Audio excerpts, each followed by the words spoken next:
சுற்றுப்புறமே வந்து ஒரு பெரிய ஆக்டிவ்னஸ் இல்லாமல் போயிடும்னு நினைக்கிறதே ஒரு தப்பான விஷயம். யாரும் இல்லாமல் எது வேணாலும் நடக்கும். யாருமே இல்லாமலும் இந்த உலகம் சர்வைவ் ஆகும். நம்ம வந்து நம்மளை நாமளே தவறாக நினைத்து கொண்டிருக்கிறது எப்படின்னா, நம்ம இல்லைன்னா அந்த பர்டிகுலர் பர்சன் இருக்க மாட்டாங்க அல்லது அவங்களால் வாழ முடியாது.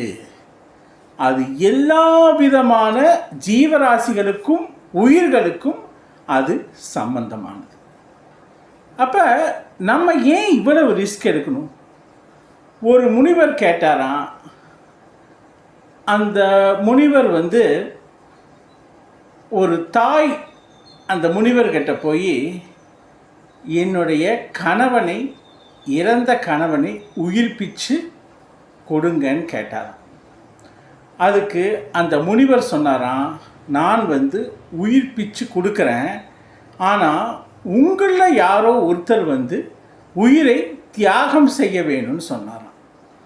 அதுக்கு அந்த இறந்தவருடைய தந்தை, நான் வந்து அடுத்த என்னுடைய மனைவிக்காக வாழணும், அதனால் என்னால் வந்து உயிர் தியாகம் செய்ய முடியாதுன்னு சொல்லிட்டாங்க.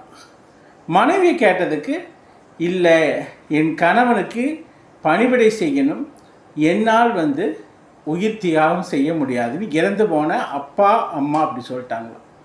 ஸோ அதுக்கப்புறம் பார்த்தீங்கன்னா ஒய்ஃபு அவங்க மனைவி கிட்ட, நீங்கள் ஏன் உயிர் தியாகம் பண்ணி உங்கள் கணவனை வர வச்சுட்டு நீங்கள் போயிடக்கூடாதான்னு கேட்டால், இல்லை என் குழந்தைகள் இருக்காங்க, அந்த குழந்தைகளுக்காக என்னால் உயிர் தியாகம் செய்ய முடியாது அப்படின்றாங்களாம்.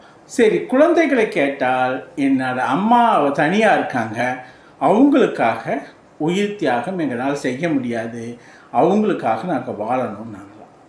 அப்போ இது அத்தனை பேர்த்தையும் கேட்டாச்சு. அவங்க வீட்டு டாக் ஒன்று இருந்தது.